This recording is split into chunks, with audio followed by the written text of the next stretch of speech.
Olá, nós somos o Grupo ID e estaremos apresentando um modelo de detecção de calotes de cartão de crédito como nosso trabalho final para o curso de mineração de dados complexos da ExataCamp. Então, começaremos aqui com uma descrição de qual é o problema. Trata-se da detecção de calotes para a gente poder predizer se um cliente irá pagar ou não a sua fatura do cartão de crédito no mês seguinte. Ou seja, estamos aqui falando de um problema de classificação binária, onde a gente só poderá ter verdadeiro ou falso. Trabalharemos com dados tabulares, portanto, exploraremos técnicas específicas de modelos que tenham uma performance melhor para estes cenários. Realizaremos uma análise dos nossos dados, assim como em qualquer outro problema, para detectarmos anomalias, outliers, dentre outras situações. Precisaremos lidar com a questão de desbalanceamento das classes, pois aqui estamos tratando de um problema onde a classe que representa o calote ela possui um volume muito menor do que a classe que representa não ter um calote. E tratar então de fazer a engenharia das características das features com as quais nós iremos trabalhar. Isso vai desde realizar a normalização, o hot encode, dentre outras técnicas que nós falaremos na sequência. Os dados que fazem parte aqui do nosso problema são cerca de 30 mil clientes com histórico de pagamentos dos seus cartões de créditos entre abril e setembro de 2005. As variáveis que nós temos neste conjunto de teste são o valor do crédito concedido, também conhecido como limite do cartão, o gênero, podendo ser apenas feminino ou masculino, grau de escolaridade, que também é um domínio fechado, podendo ser pós-graduação, universidade, ensino médio ou outros, estado civil, 3 valores possíveis, casado, solteiro ou outros, a idade do cliente em anos, o histórico dos pagamentos anteriores, podendo ser dentre outros valores, como por exemplo, se ele realizou o pagamento da fatura em dia, se ele realizou o pagamento da fatura em atraso, ou se ele realizou apenas parte do pagamento do valor da fatura. Qual foi o valor do extrato da conta do cliente nesses últimos 6 meses e qual foi o valor que ele efetivamente pagou nesses últimos 6 meses referente à sua fatura do cartão de crédito. Então vamos começar com a inspeção dos dados, das quais nós realizamos em algumas etapas. Começamos com a análise das informações estatísticas para detectar se possuímos outliers, dentre outras situações anormais, as quais precisariam ser tratadas, porém nós não encontramos outliers para os valores numéricos. A verificação dos tipos de dados, então, por exemplo, se é um dado numérico, se é uma string, se é um float, se haveriam informações nulas, porém nós não encontramos nenhum caso de dados nulos. Análise e remoção de dados duplicados. Olhando para o registro completo, nós não encontramos dados duplicados, porém, quando olhamos apenas para a coluna de ID, encontramos 17 registros duplicados. Análise das variáveis de limite, idade e os valores de pagamento, onde nós até encontramos situações que poderiam ser consideradas atípicas, como extratos com valor negativo, porém isso pode acontecer quando um cliente realiza um pagamento de valor superior ao valor da sua fatura.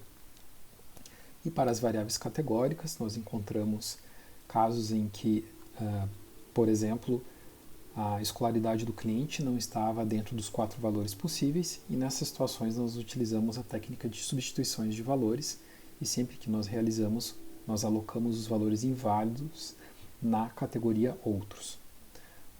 Realizamos também uma análise gráfica, a qual nós vamos falar daqui a pouco, e o hot encode das variáveis categóricas.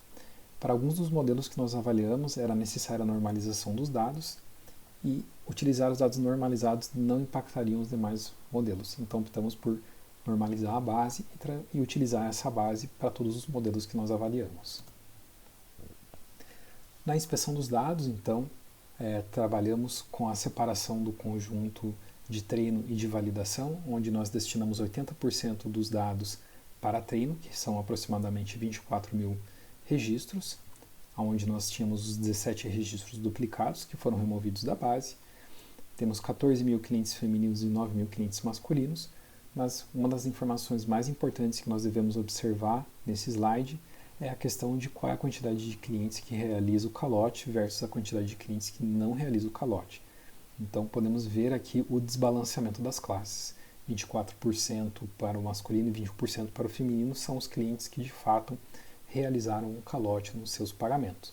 E esta é uma parte muito importante para compreendermos, pois precisamos tratar isso ou nossos modelos terão uma performance muito ruim. Na análise de correlação das variáveis, onde nós temos a cor mais escura são as variáveis fortemente correlacionadas, as mais claras as menos correlacionadas, mas como trata-se de uma base que possui poucas informações para serem analisadas, nós não utilizamos nenhuma técnica de redução de features.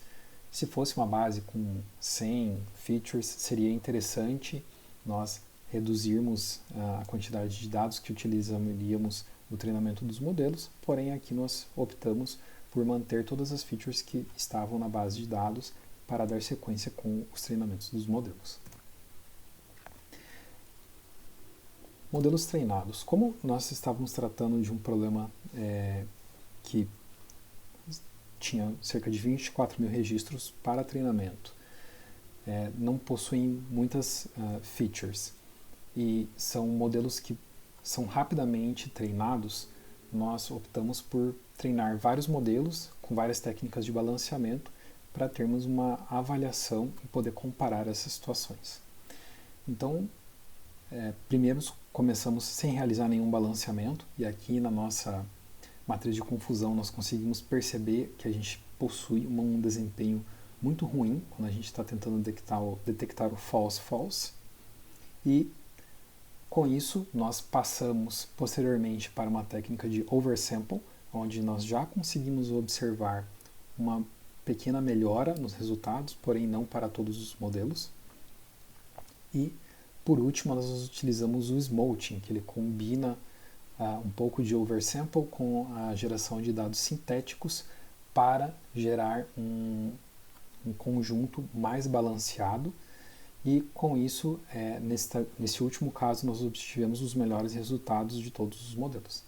Lembrando que nessa primeira avaliação que nós fizemos, nós não utilizamos a calibração de nenhum dos parâmetros dos modelos, utilizamos os valores padrões e com os valores padrões apenas aplicamos o modelo em um dos conjuntos com diferentes tipos de balanceamento para que nós pudéssemos avaliar cada um deles. Para a próxima etapa, nós optamos por utilizar o Random Forest com o balanceamento de smoothing e utilizamos a técnica de busca randômica de hiperparâmetros, que trouxe alguns valores para nós, e a partir desses valores nós tentamos fazer testes, né, com a quantidade de estimators, max-def, min samples leaf, min samples split, para a gente poder buscar um resultado ainda melhor. Nós optamos, selecionamos o quarto modelo aqui, onde ele teve no conjunto de validação uma acurácia balanceada de 93,6%, que ela é apenas 1% superior ao resultado com os valores padrões. Como nós tínhamos outros dois modelos aqui treinados para esse tipo de balanceamento, então um total aqui de 3 modelos, nós pegamos o modelo de regressão logística e o KNN e combinamos eles em um novo modelo de votação. Então, como são apenas 3 modelos, nós não teremos situações onde a gente terá empate. Então, não precisamos utilizar nenhuma técnica de desempate, simplesmente a classe que obtém a maior quantidade de votos é a classe para a qual é definido o resultado. Então, o nosso modelo final ele é um modelo de votação que ele combina a regressão logística, o Random Forest, com os hiperparâmetros ajustados por nós e o KNN, sendo que a regressão logística e o KNN nós não realizamos ajustes nos hiperparâmetros. Com isso, nós conseguimos aumentar em 1% a acurácia balanceada. Não é uma grande melhora, porém a gente consegue um resultado um pouco melhor, o que sempre é interessante. Cada 1% que a gente ganhar é 1% a mais que a gente consegue de acerto, e isso é muito importante, especialmente neste caso aqui. Ao nós aplicarmos no conjunto de teste, nós ficamos com uma acurácia normalizada de 70%, onde a gente possui uma performance melhor para o verdadeiro verdadeiro e uma performance um pouco inferior para o falso falso. Por que a gente considera que é muito importante esse modelo? Uma instituição financeira ela poderia predizer quando um cliente entraria em calote no próximo mês e realizar uma ação de forma antecipada, oferecendo uma linha de crédito alternativa, entendendo qual é a situação financeira que aquele cliente está vivendo. Então, poderia entrar em contato e oferecer um crédito pessoal ou então uma outra linha de crédito e evitar que esse cliente desse um calote no mês seguinte. Isso é algo interessante, tanto para o cliente como para a instituição financeira. Trariam resultados bons para ambos e este é o resultado final de nosso trabalho. Espero que vocês tenham gostado.